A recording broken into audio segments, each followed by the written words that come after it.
Bhagavate Vasudevaya. Om Namo Bhagavate Vasudevaya. Om Namo Bhagavate Vasudevaya.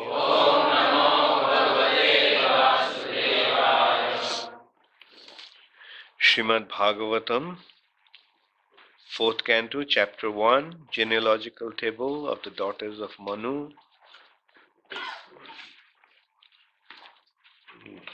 Text 42. Cittis tu atharvanah patni lebhe putram dhrta-vratam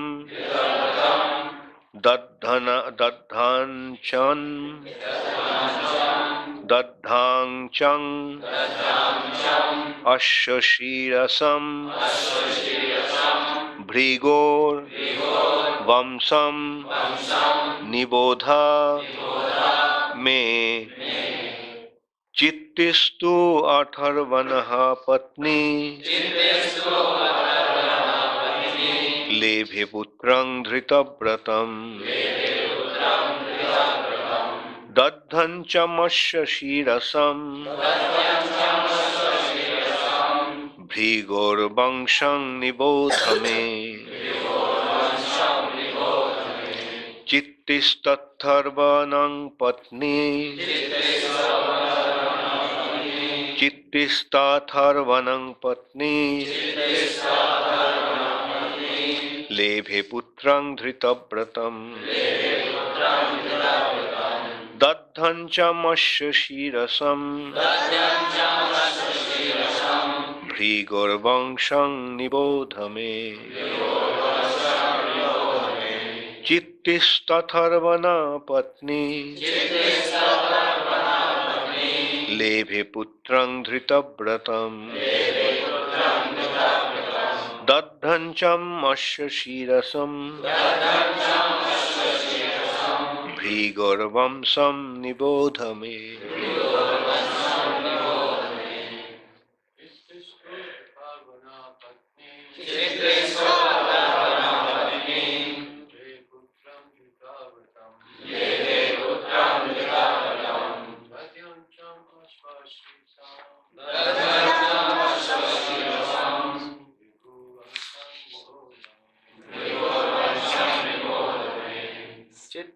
Atharvanah patni lebhe putram dhrta-vratam dadhyañcam asvasirasam bhrgor vamsam nibodha me cittistu atharvanah patni lebhe putram dhrta-vratam dadhyañcam asvasirasam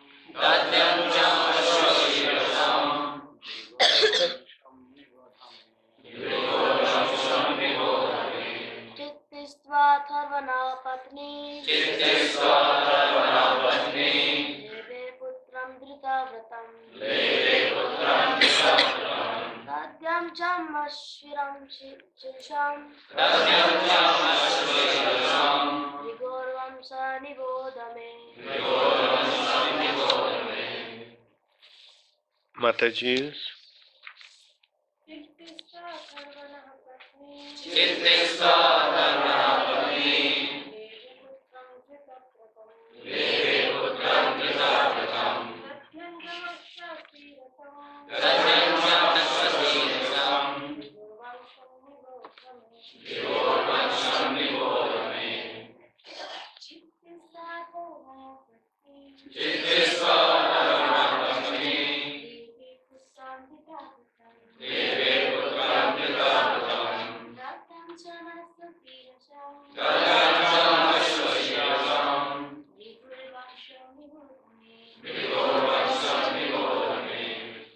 Citti, Citti, 2.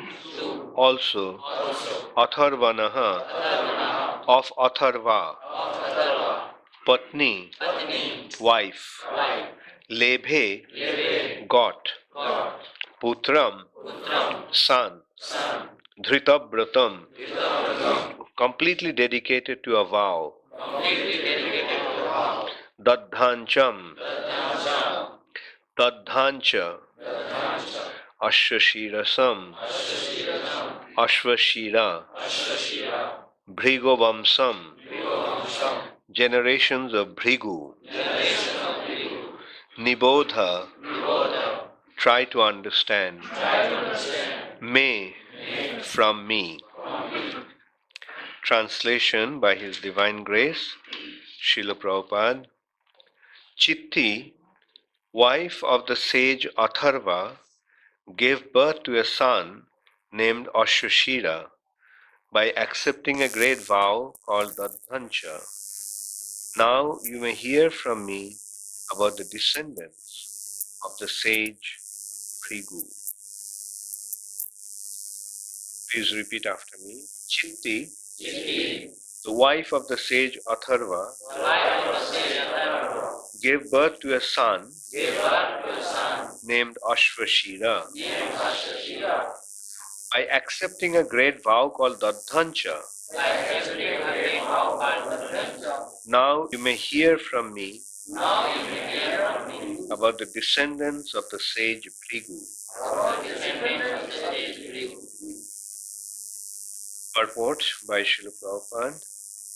The wife of Atharva, known as Citti, is also known as Santi. She was the 8th daughter of Kardama Muni. So, this chapter is describing the genealogical table of the daughters of Manu. Manu had 3 daughters, Akuti, Devahuti and Prasuti. So here the description ends of the 9 daughters of Devahuti. Like here it has been described that she was the 8th daughter. Citti was the 8th daughter, but in the previous verse there was the description of the name of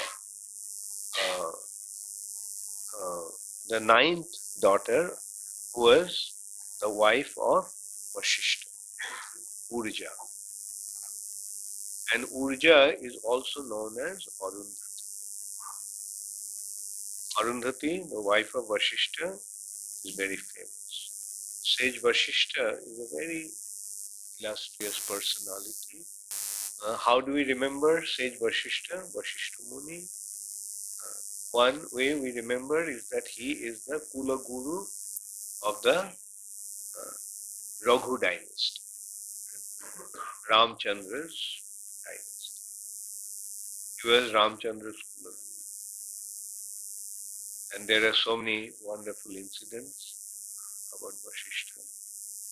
Vishwamitra came. Ramchandra at that time was only a little boy, just reached 16.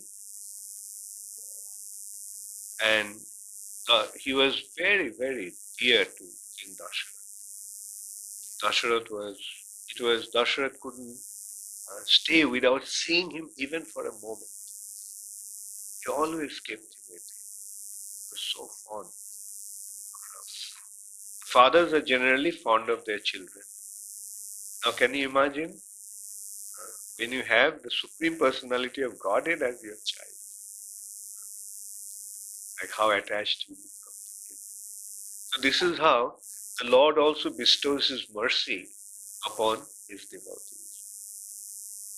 The devotees want to develop their relationship with the Supreme Personality of Godhead, and the Supreme Personality develops a relationship, very intimate relationship, like children, like friend, like lover. Like we see that naturally we have attraction for these relationships, these relatives. The father is naturally related, is attracted to his son. Mother is naturally attracted to his son or daughter. Does the mother have to make any endeavor? Does the mother have to chant the name of the son to become attracted to him? Hare Krishna, Hare Krishna. The mother is naturally attracted to the child. Even though the child may be very weak, very ugly, even the child may be deformed, but the mother is naturally attracted to the child. That is a natural phenomenon. Now when the Lord becomes your child, then what happens? Can you imagine what kind of attraction? So this is how the Lord actually allows us to develop our relationship. We try to develop our relationship and He reciprocates by allowing a very intimate relationship. So in this way, King Dasharatha, who naturally must have been a very, very exalted devotee, got Lord Ramchandra as his son. And then came Vishwamitra one day. And Vishwamitra said that these demons, these demons are causing a lot of distress. Marichi and Srila. These two terrible demons, they were accomplices of Ravana. And so he wanted Ram to come with him to deal with the demon. Now Dasharatha was very upset, actually Dasharatha tried to plead with him. He said that, look, Ram is just a young boy, he doesn't have any experience in fighting any battle. He never went to a battle. Although he has learned the art of using weapons, but he doesn't have any practical experience of fighting a battle. And how is he going to fight with such terrible demons? And this Marichi was actually very close to Ravan, and everybody knew how powerful he was. Marichi and Srila. Both of them were very, very powerful, and that's why Vishwamitra, the story also goes that Vishwamitra could have killed them. He was such an exalted, such a powerful sage. He was a sage with a Brahma Teja. He had the power of Brahma Teja, power of Brahman. Brahman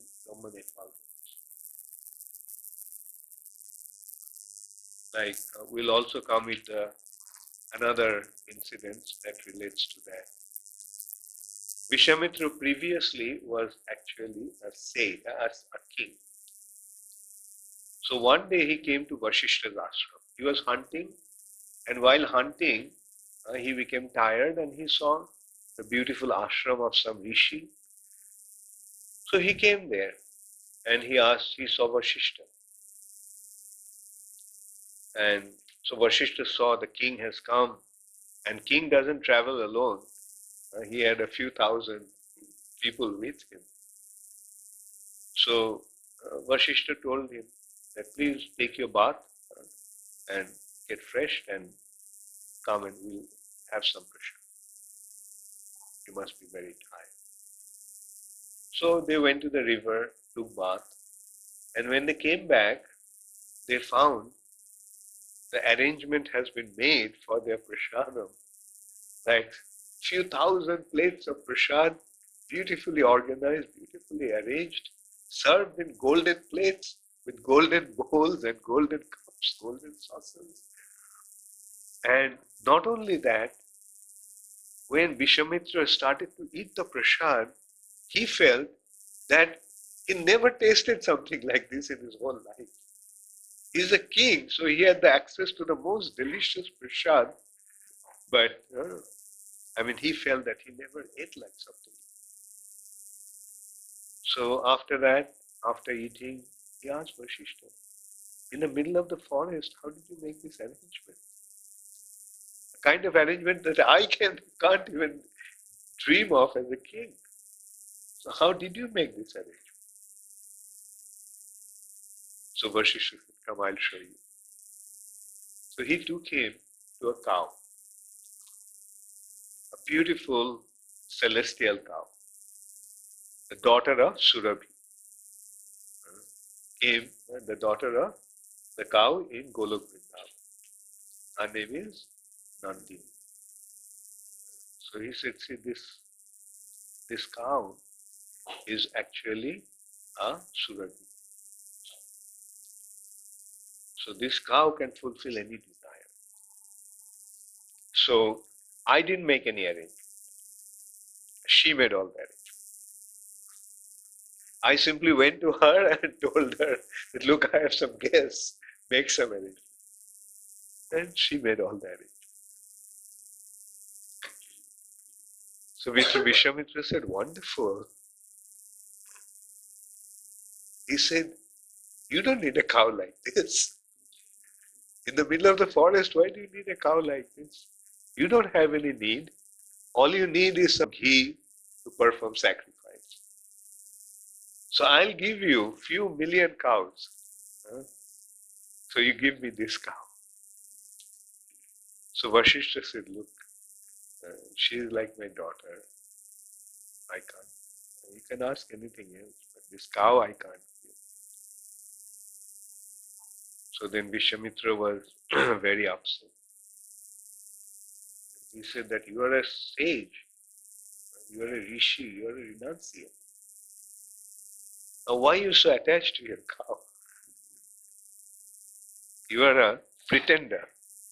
So in this way he insulted Vasishtha and he ordered his soldiers to forcibly take the cow. So Surabhi was being dragged by the soldiers. And she was crying and appealing to Vasishtha that in front of your eyes, these people, these rogues are insulting me like this, treating me like this, and you are not doing anything to protect me. So he said, see, I am a Brahmana. I never resort to violence. But if you want, you can defend yourself.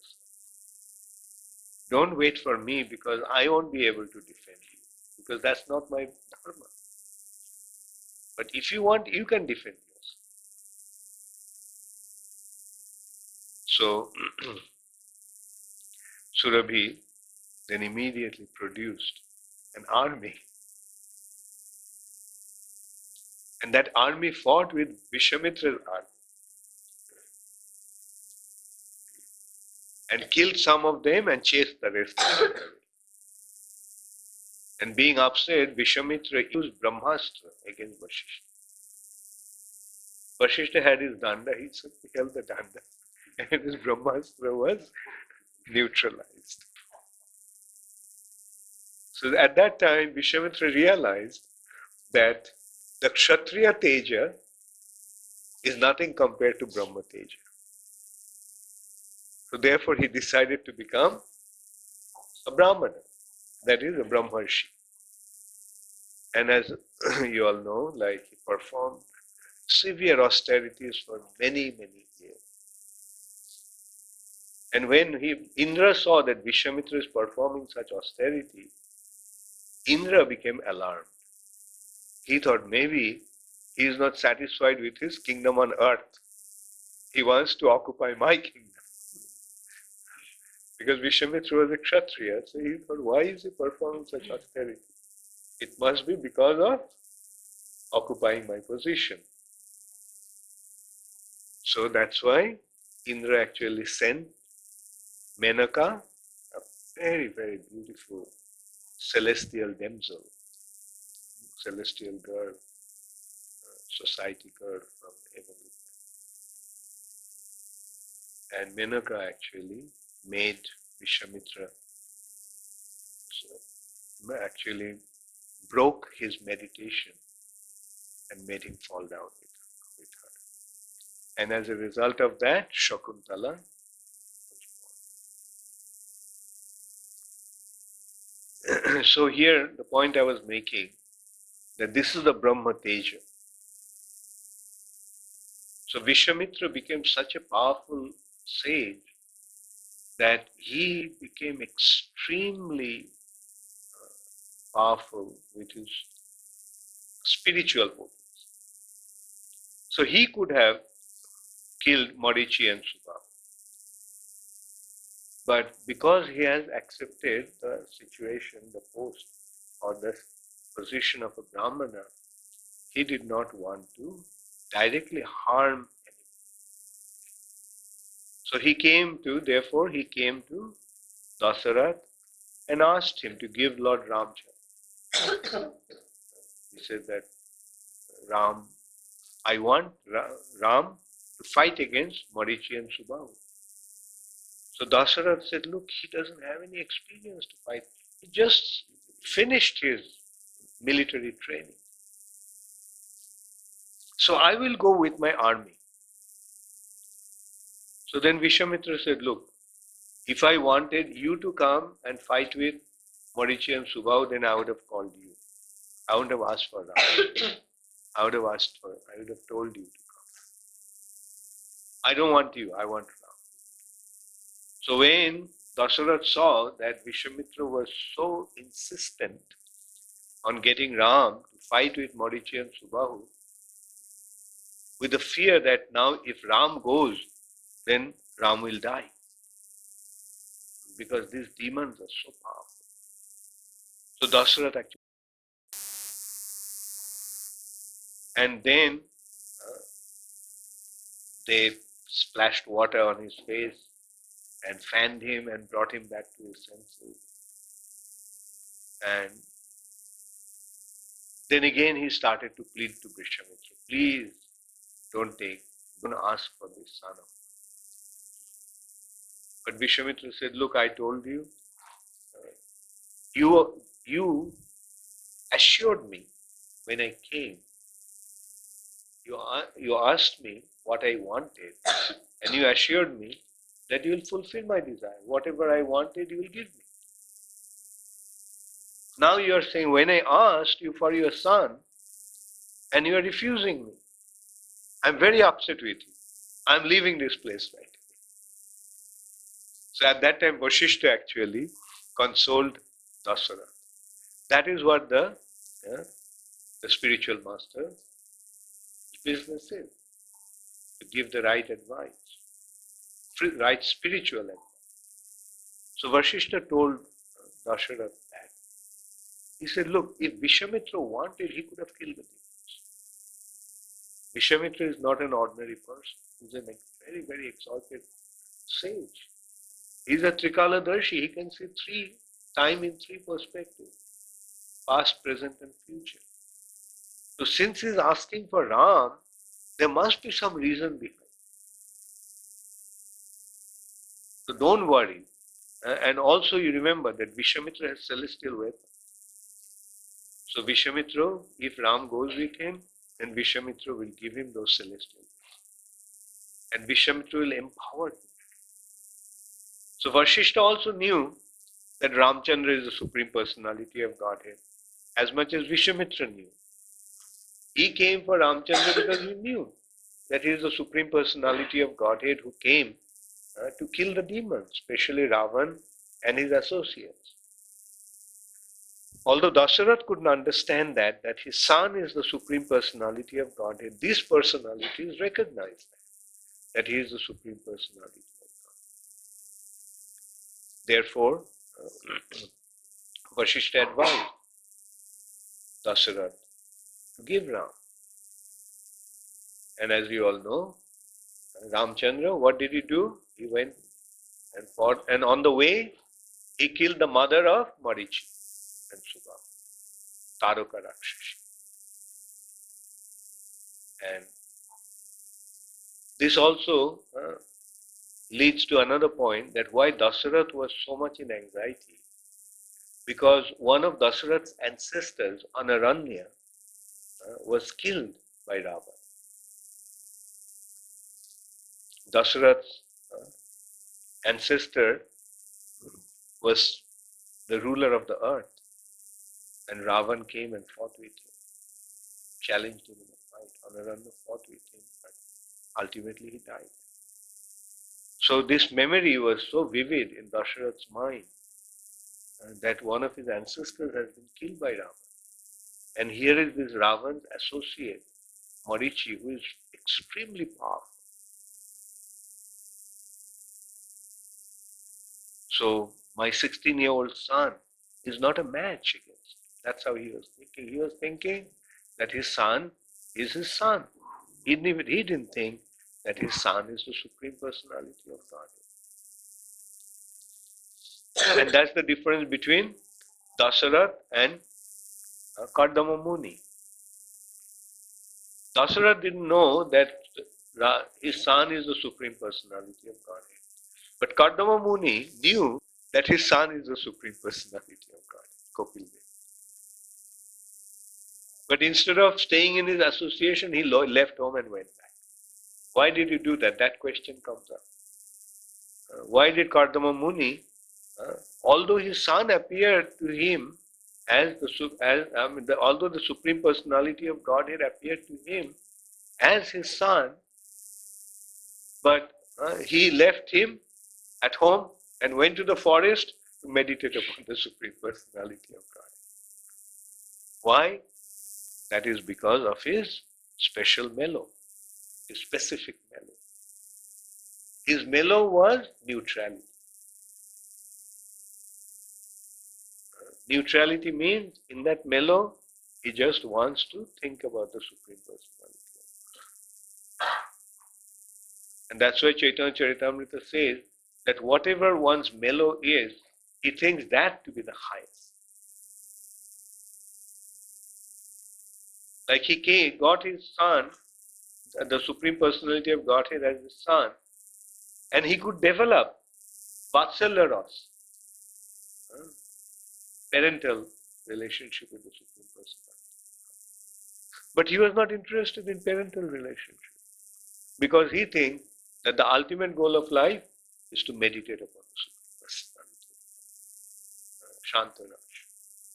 So that's why he went to the forest to meditate upon the Supreme Personality of Godhead, who is his son. So Dasarath was thinking of Ramchandra as his son, just as a father does. And he felt that his son may die. And that's why he was in such deep anxiety that he fainted. 3 times he fainted actually. But Ram, what did he do? Ram went with Lakshman. And when Marichi and Subahu came, he shot an arrow and he made Marichi fly 100 yojanas, that means 800 miles, and made him land in the middle of the ocean. He didn't kill him. So that's how Marichi learned his lesson. So when Ravan went and told him to assist him in kidnapping Sita, Marichi actually told Ravan that please don't do that. He is not an ordinary person. He'll be in trouble. And he told that, look, it's because of him that I became an ascetic. I gave up my demoniac occupation and became an ascetic. Tapashi. I became a tapashi. Ascetic. And he narrated that incident. That how Ram actually, just with one arrow, made him fly for 800 miles and landed in the middle of the ocean. And then he said, but then when I saw him in the middle of the forest as a hermit, with his wife, I thought now I'll take revenge. He hit me and now I found him in the middle of the forest. So he attacked Ram. And this time also he was so badly wounded. And he said that from that time, in the forest, whenever I see green, I see him. Because Lord Ramchandra's bodily complexion is greenish. And he was wearing tree bark. Ramchandra's bodily complexion was green and he was wearing the barks of the tree. So in a way he looked like a tree. Or rather, when he saw a tree, he thought of Ram. He said, everywhere I am seeing him. So this is another mercy of Lord Ramchandra. That Marichi, although he came to him as an enemy, he was blessed by him with this good fortune of seeing him everywhere. But at that time, Ravana actually told him that, look, you decide, because if you don't come to my support, I will kill you. So then Marichi thought that if I go to Ram, helping Ravan, and according to his suggestion, then I'll be killed. And if I don't go, I'll also be killed by Ram. I'll either be killed by Ram or I'll be killed by Ravan. So better to be killed by Ram. So he accepted the proposal. Okay, I'll go. And Marichi went as a golden deer. He had the mystic power that he could assume any form. And this is how he actually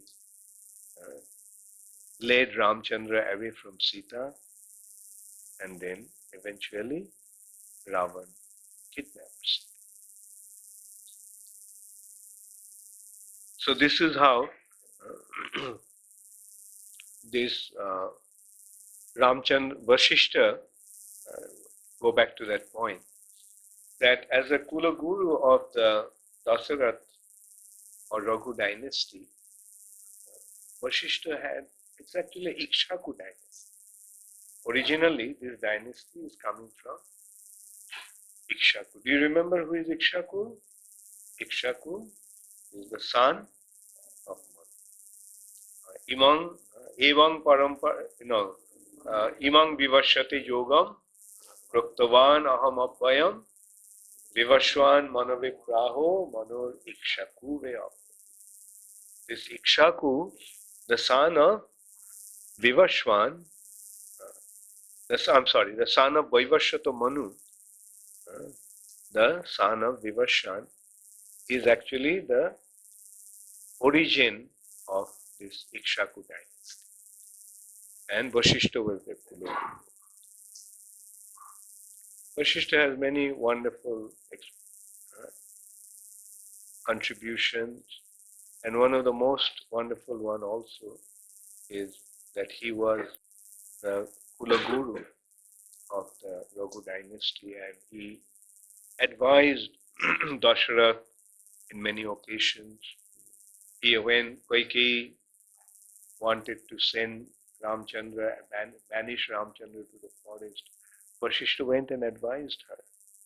And finally Vasishta actually told him that, look, for whoever you are trying to do that, you will lose them all. You will lose your husband, who is your biggest shelter and greatest possession. Your husband will die. Your son will disown you. You are doing it for your son, but Bharat will disown you. He won't consider you as your mother, as his mother. So in this way, Vasishta warned Kaikeyi. But Kaikeyi was actually, this is the divine arrangement of Yogamaya. So she was just playing her respective role. So in this way, we see that how it was already predestined that Ramchandra had to go to the forest, because that is the part of his pastime. He decided to do it. And Vasishtha is another important aspect of Vasishtha is that he is one of the 7 stars in the super constellation. You know the 7 stars? Shaptarshi Mandal, the 7 sages. Those 7 sages are actually these original sons of Lord Brahma. Pulasta, Pulaha, Kratu, Angira, and Atri, Marichi, and Vasishtha. These are the Saptarshis, 7 rishis. They have their abode in the planetary, in the heavenly planet. Like the stars. The stars are actually not just twinkle, twinkle little stars. These stars are actually planets. But they're luminaries. You can well imagine they're so far away, but they're still visible. So they must be so big. They're not just little small specks in the sky as they appear. They're actually planetary systems. They're planets. And Vasishtha has his own planet there. And what is their business? They rotate. They are just fixed on the polar star. Which is a polar star? Polar star is Dhruvaloka, abode of Dhruva Maharaj.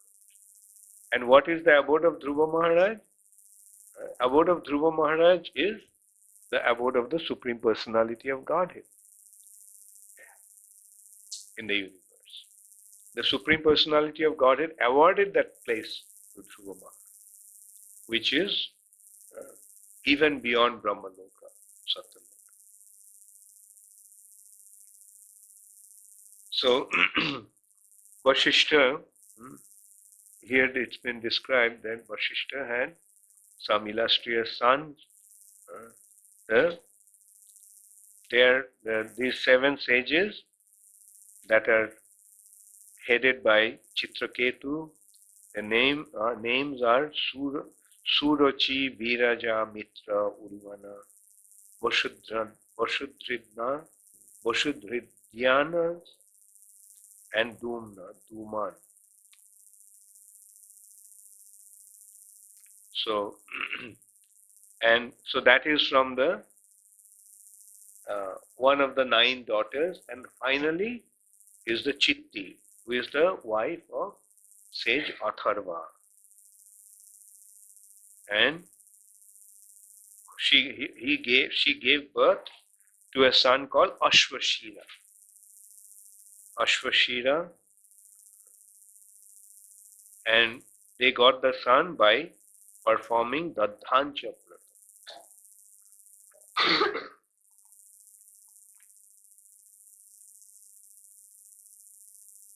And now, after that, he is going to describe the descendants of Bhrgu.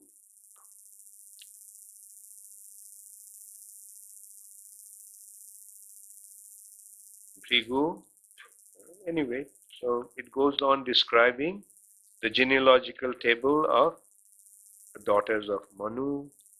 It will eventually come to Daksha, and the youngest daughter, Prashuti, was given to Daksha. And she gave birth to many daughters. And the youngest one of them who was the youngest daughter of Daksha and Prashuti? Sati. Sati was given to Lord Shiva in marriage. And it leads to that, the next chapter, I think,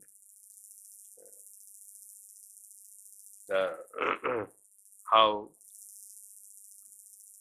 Daksha cursed Lord Shiva, and then Sati left her body, and Lord Shiva became very, very upset, and he destroyed Daksha's, he plundered Daksha's sacrifice.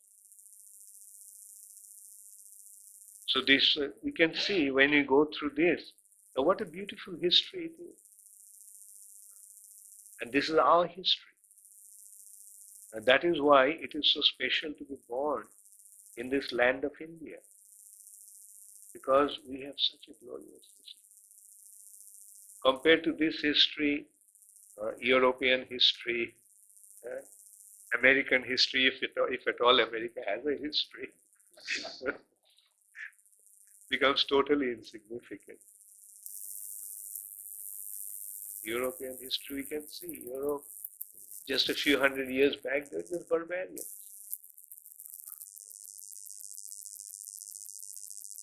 They're simply barbarians.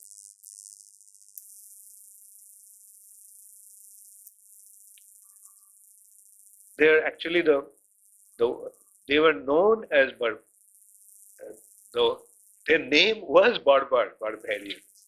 That's how the word came. It's not that the word barbarian actually came from the population that was there in the middle of Europe, in the region of Germany and others. They're barbarians. Their name was actually barbarian, uncivilized. Some civilization was there. That was the Greek civilization, then Roman civilization. But that was actually the remnants of Vedic civilization. Prabhupada pointed out that Greeks and Romans, they actually went there from India. When Parshuram was annihilating the Kshatriyas, some of the Kshatriyas fled away from India and settled down in those areas. That's how they came. Like one region was Persia, Iran. Iran's history is actually different. Iran's history is that those who were not following the Vedic culture, those who are averse to the Vedic culture, they were driven out of India, the land of Bharat. So they were driven, they were not allowed to stay in India. And those days, what was the Indian territory? We can see, like Afghanistan was a part of India. Today's Kandahar is actually Gandhar province. Gandhari came from that region. And so that was the border of India. So they were driven out of India. That means what is beyond Afghanistan? Persia. And one interesting thing to note here is that, do you know who the earlier Iranians worshipped? Who is their god?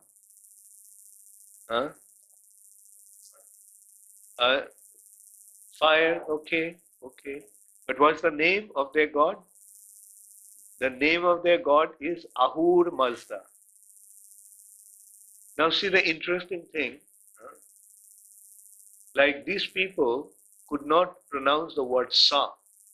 They pronounced Sa as Ha. That's why they called Sindhu river as Hindu river. That's how the name came. The land of Sindhu, became Hindustan. That was their identification. Now, they can't pronounce Sa. They pronounce Sa as Ha. So, Ahur means, now pronounce this Asura. Ahur actually is Asur. And Mazda is great. The word Mazda means great in Iranian. So great Asur is their worshipable god.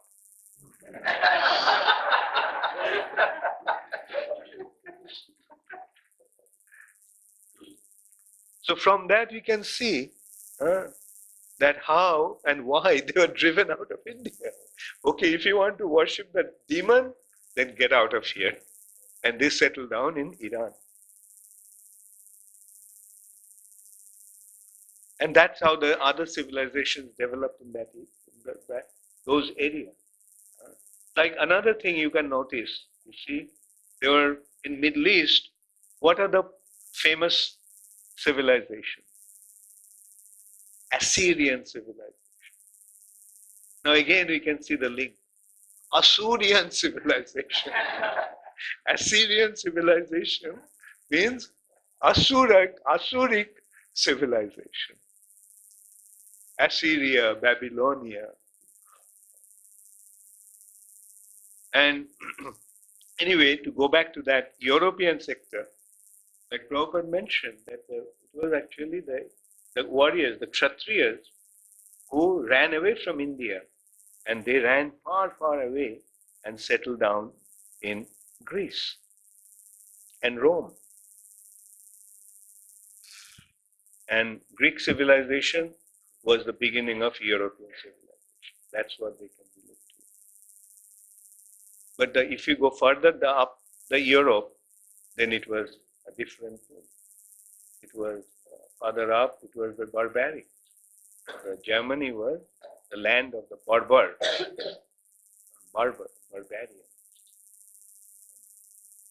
And England was the Saxons.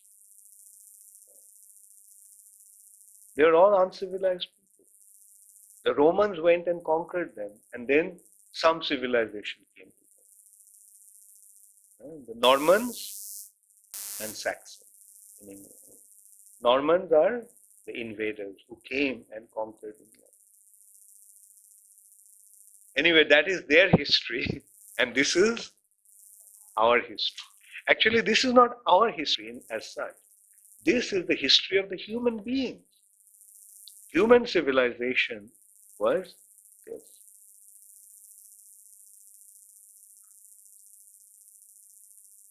And this is our forefathers. All human beings' forefather, as I mentioned. Manu, where did we come from? Human beings, we all are human beings. How did we come to exist? Who is our forefather? Manu. So all human beings are coming from. So originally all human beings were following this culture, the Vedic culture. But when they drifted away from the Vedic culture, they developed this deviation and they degraded. In today's world, the Vedic culture is practically lost. It's only ISKCON that is establishing the Vedic culture now. Vedic culture is otherwise lost. And now see what's happening. This culture is being accepted by people from all over the world. And in this way, people are realizing this is the human culture. It's not Indian culture as such. It is the culture for the entire human civilization. And when Krishna consciousness movement will spread all over the world, once again, the real Vedic culture will be established all over. So that is the glory of Srila Prabhupada. That's the glorious achievement of Srila Prabhupada. Thank you very much. All glories to Srila Prabhupada. Does anybody have any question?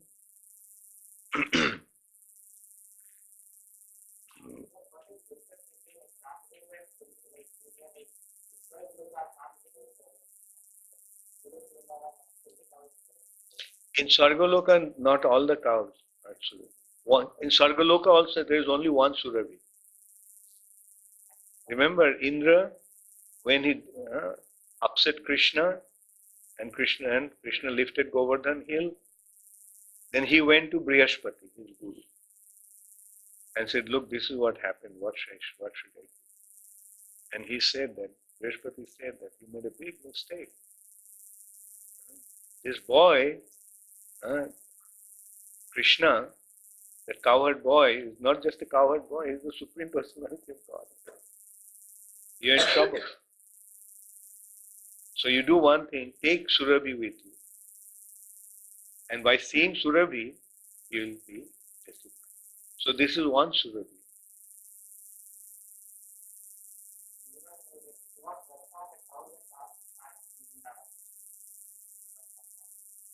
uh, cows are in Vatsalya.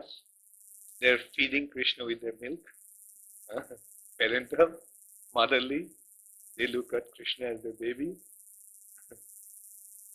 And calves are mostly in Vatsalya, Sakkara, male calves. So there are some questions. There's from question from Ankit Vora. Krishna told in Bhagavad Gita that bhakti is the topmost way to serve Krishna and have a transcendental mellow with the Supreme Personality of Godhead. So what could be said about Bhakti Rasa in Satya Yuga and Treta Yuga? Was Bhakti movement still present in that Yuga, or it was not prescribed? Bhakti is always there. You see, Bhakti is always there, and it is through Bhakti that karma becomes karma yoga, jnana becomes jnana yoga. So if you say karma yoga and jnana yoga were the prescribed ways, but actually it means that karma with bhakti is karma yoga. Jnana with bhakti is jnana yoga. So bhakti is always there. But this prema bhakti of Vrindavan was not available. In Satya Yuga and Treta Yuga, those mellows were not prevalent. They were not available. It was mostly bhakti in Shantaraj and bhakti in Dasa. Like for example, we are describing Kardama Muni. Did Kardama Muni have bhakti? Although he was in Satya Yuga, did he have bhakti? Did Devahuti have bhakti? Yes. So bhakti was always present. What was not present those days, or what was not available, is prema bhakti of Vrindavan, meaning the special relationship that is based on conjugal loving devotion, like Krishna's loving exchange with the gopis, Krishna's loving exchange with his friends, Krishna's loving exchange with his father and mother.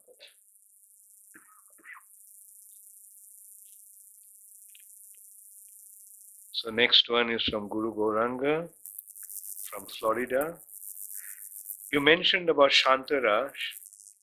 If a living entity sees the Lord in a particular rasa, is it possible by the mercy of Chaitanya Mahaprabhu that they can change their rasa to a higher rasa so that they may serve the servants of Srimati Radharani? What can be said in this regard about Jagai and Mathai? Very nice question. Thank you very much, Guru Gauranga. Very nice question. So the question here is that you mentioned about Shantaraj, the mode of neutrality. But if a living entity sees the Lord in a particular rasa, so there are different types of rasas are there. Santarasya, Dasharasa, mainly these two specific rasas, Santarasya and Dasharasa. Now the question is that is it possible by the mercy of Chaitanya Mahaprabhu that this rasa can be changed to a higher rasa? And the answer is yes. Like somebody may be in Santarasya, somebody may be in Dasyarasa. But originally that may be his original mellow. But if he comes to Chaitanya Mahaprabhu, then what will happen? Through Sri Chaitanya Mahaprabhu's mercy, his rasa will change. And how it will change? By following Chaitanya Mahaprabhu, when we will achieve our spiritual perfection, we will be elevated to Golok Vrindavan. And in Golok Vrindavan, what is the mellow? In Golok Vrindavan, although all five mellows are present, but in Golok Vrindavan, three mellows are prominent. What are those three mellows of Vrindavan? Sakharas. Krishna has his friends, the cowherd boy. Vatsalyaras. Krishna has his father and mother and the superiors. They are related to Krishna in Vatsalya. And there is conjugal. Krishna is related to the gopis in the mellow of conjugal relationship. Now that is what is happening. You follow Sri Chaitanya Mahaprabhu, you'll get an entry into Vrindavan. And in Vrindavan, you will have this predominantly one of these three mellows awarded to you by Sri Krishna and Srimati. So yes, and as you gave the example, Jagai and Madhai. Jagai and Madhai, who are Jagai and Madhai? Jai and Vijay. Where were they situated? Vaikuntha. What are the mellows of Vaikuntha? Santa and Dasya. Right? And they were not even, although they were in Vaikuntha, but they were gatekeepers of Vaikuntha. That means they were outside of Vaikuntha. At the gate of Vaikuntha. Not quite in Vaikuntha. Where is the gatekeeper?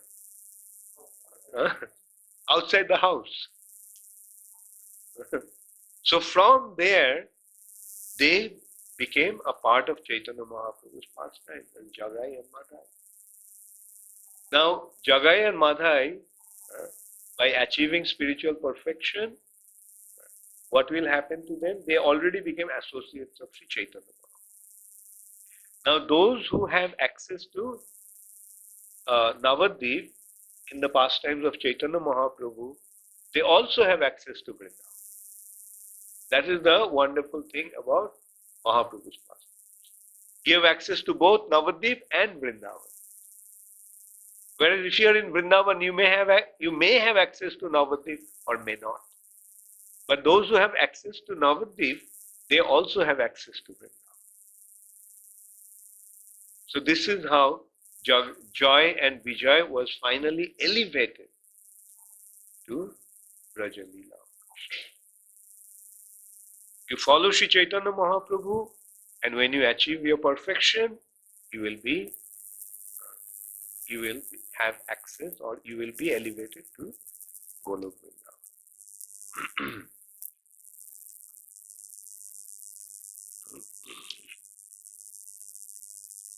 Can you explain more about Kardama Muni? Kardama Muni, Kardama Muni is a son of Brahma, and Kardama Muni was married to Devahuti, the daughter of Swayambhuva Manu. So Swayambhuva Manu and his wife Shatarupa, being ordered by Lord Brahma, went to Kardama Muni and offered their daughter to him in marriage. So although Devahuti was a princess, she actually served Kardama Muni so nicely without caring for herself at all. So one day when Kardama Muni saw that his beautiful princess wife was a princess, such a beautiful young girl, she has become completely emaciated, and her hair, which was so beautiful, black hair, long hair, has become matted, and she is wearing tree bark. So he felt very bad that, see, she is undergoing so much difficulties because of me. And therefore, Kardama Muni created one palace, huge palace, with lakes and gardens and thousands of attendants. And that palace was not only a palace, it was a moving palace, flying palace. it could, according to one's will, this planet, so to say, will move all over the universe. So they went for a joyride, traveling through the whole universe. And after that, Kardama Muni got 9 daughters and 1 son from Devavati, his wife. So here is the description of these 9 daughters, just ended with the last one. Her name was Citti, and anyway, Pooja is the previous one. Citti, and then 1 son, and that son was Kapil. So next question is from Ramananda Rai from Belgium. Guru Maharaj, this is Kali Yuga, when the spiritual master ever becomes threatened and is in danger, can the disciple use violence sometimes? Or should they try to Brahmanically act like Vasishta? Yeah. You see, in all other incarnations, Krishna comes with some weapons. Like as Ramchandra, he came with bow and arrow. As Krishna, he came with a Sudarshan Chakra. And in some other incarnation, he comes with a sword. Like Kalki Avatar, he will come with a sword. As Parashuram, he came with an axe. So in this way, the Lord comes with some weapon to annihilate the evil. But in the age of Kali, he did not bring any weapon. Why? Because in the age of Kali, if you resort to violence, then violence will breed more violence and preaching will stop. Everybody will become so much caught up with the warfare that there won't be any time or inclination to preach. So that's why Chaitanya Mahaprabhu did not bring any weapon. Rather, yes, he brought one weapon, very special weapon. What is that weapon? Hare Krishna, Krishna Krishna, Hare Hare, Hare Ram, Ram Ram, Hare Hare. So this is the weapon Chaitanya Mahaprabhu brought with him, and he also asked us to use that weapon. So whenever you feel that someone is causing you great anger, don't become violent, but just chant Hare Krishna. And ask them also to chant Hare Krishna. So next one is, please accept my humble obeisances, Maharaj. Thank you for the wonderful class. Do all the demigods exist when Brahma's day end and when all but the top 3 lokas are not submerged in water? You see, there are different types of annihilation. One annihilation is when the lower planetary system, all the way up to Sargaloka, get annihilated. But Maharloka, Tapaloka, Janaloka, Suttaloka remain unaffected. Only the heat reaches Maharloka.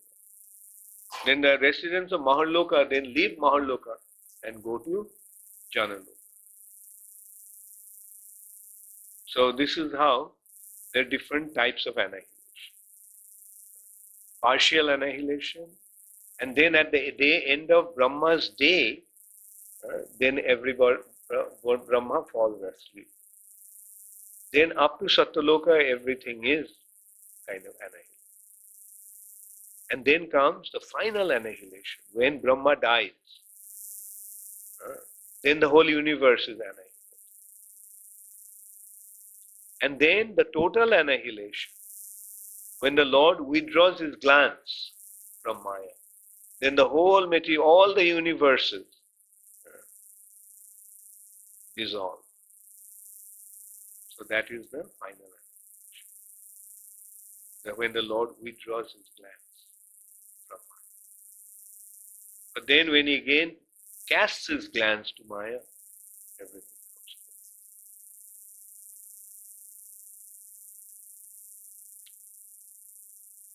back. This is from Jayesh Das, Kolkata. There is a tinge of parental mellow in Ajodha. But here we see how Dasarath was attached to Lord Ram and couldn't live a moment without seeing him. Even this kind of parental love is not called true parental love. Yeah, it is parental love. It is parental love. But the thing is that this parental love become affected when they realize that Ramchandra is, that their son is God. Like Vasudeva and Devaki. Their heart was filled with parental love when they saw this little child. Oh, my son, my son. That was the feeling. But when they saw him as the Supreme Personality of Godhead, what happened? Om Namo Bhagavate Vasudevaya. They started to offer their prayers to him. Then what happened to parental love? So this is how the Aishwarya, the understanding the Supreme Personality of Godhead as the Supreme Personality of Godhead affects their parental relationship. Okay, any other question? I think I have, yeah, I have answered all the questions. That's nice. Quite a few questions from the internet. How many participated? Huh? Yes.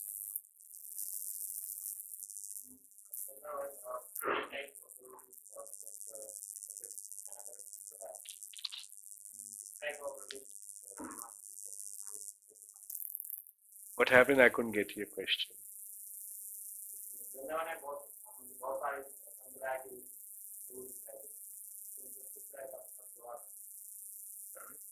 साधु के साथ साधु का जैसा व्यवहार हो,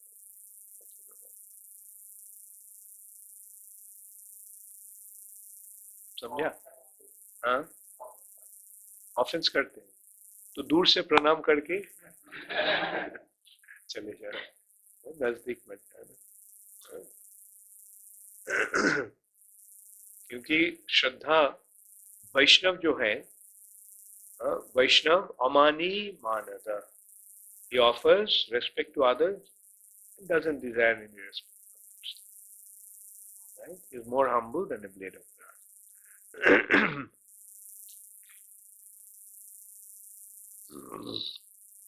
Was Kardama Muni not on the platform of pure devotional service?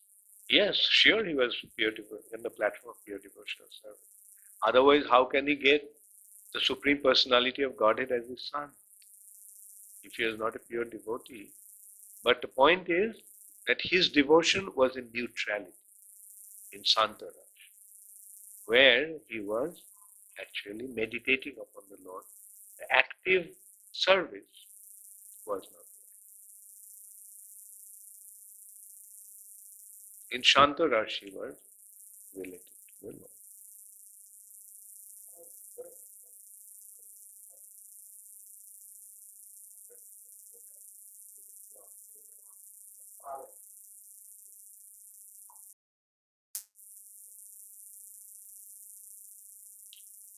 Maybe, but who gave the name?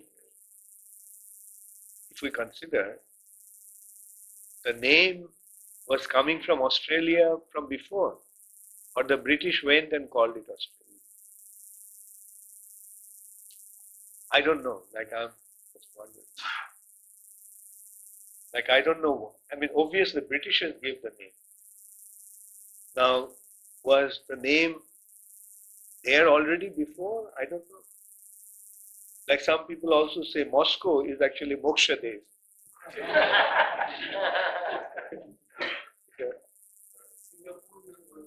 Oh, that is all right. That's understandable. Singapura. the city of life. Singapore is there. Then similarly, those areas, the names, see, Singapore retained its name, Singapore. But the other, like Bali also is there. Bali, Sumatra, and Java, I don't know whether, maybe Java. Yeah, like those names are Vedic names. Like Malaysia is Malay Desh. Famous for sandalwood, Malay Chandra. Malay.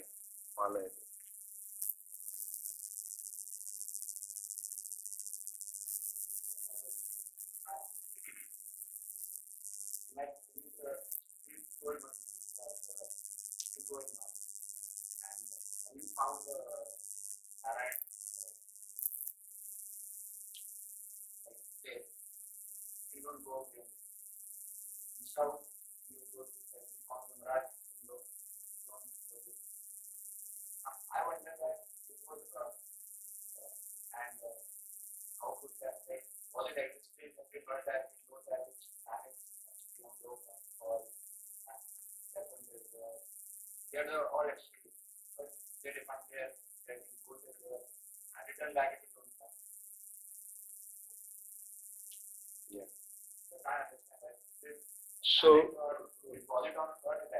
you see, the abode of Lord, say Jamaraj, Jamalaya, is in the southern part of the universe. But on the earth planet also we find its semblance. The southern part, if you go south, that has the effect of that abode of Lord Jamaraj. Similarly, you go to north, it has the effect of the abode of Kubera. Like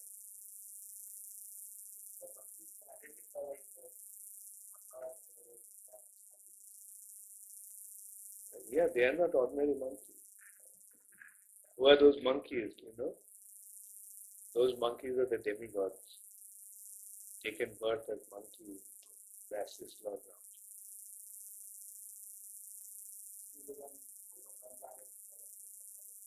Ram.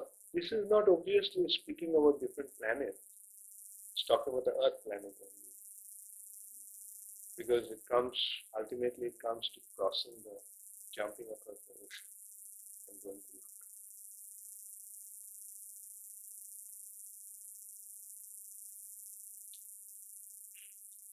So another question, Aishwarya Radhika, if somebody gets some special mercy of the Lord, does that mean that he is the pure devotee of the Lord? Well, when one gets absolute mercy of the Lord, then he becomes a pure. But when one is a partial devotee, he receives the partial mercy. So some handwritten question now. That also in Bengali. একজন গৃহিণী মাতাজি কিভাবে অনুকূল অবস্থা থেকে প্রতিকূল অবস্থায় উন্নতি করতে পারে?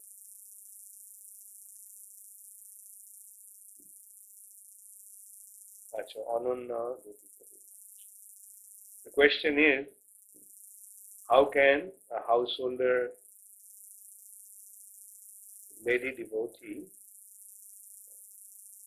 get into a favorable situation overcoming the unfavorable?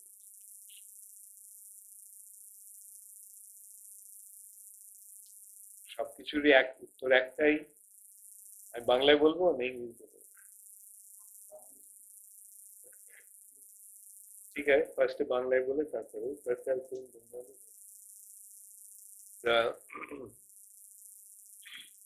you see, it is only with bhaktir madhyamei kebol, maybe let me first say it in English since the class, that it's only through bhakti, devotion, that we can overcome the unfavorable situation and come to a favorable situation. Unfavorable situation means impediments to our devotion. Now, how that unfavorable situation can be overcome? By devotional service to the Lord and depending upon the mercy. So, অনুকূল প্রতিকূল অবস্থা অতিক্রম করে অনুকূল অবস্থায় আসার উপায় হচ্ছে ভক্তি। প্রতিকূলতাটা কিসের? প্রতিকূলতাটা হচ্ছে ভক্তির প্রতিকূলতা। এন্ড ভক্তির দ্বারাই ভক্তির প্রতিকূলতা দূর হবে। আর যতক্ষণ পর্যন্ত না দূর হচ্ছে ততক্ষণ ভগবানের কাছে প্রার্থনা করতে থাকে, নৃসিংহদেবের কাছে প্রার্থনা। নৃসিংহদেব হচ্ছে ভক্তি বিঘ্ন বিনাশ। নৃসিংহদেবের কাছে প্রার্থনা করো, নৃসিংহদেব তোমার সমস্ত অনুকূল অবস্থা সৃষ্টি। So finally I said that just pray to Lord Nrisinghadev, because Nrisinghadev removes all the impediments from the path of devotion. Okay, I will stop now. Thank you very much. All glories to Srila Prabhupada. Gaur Premanande.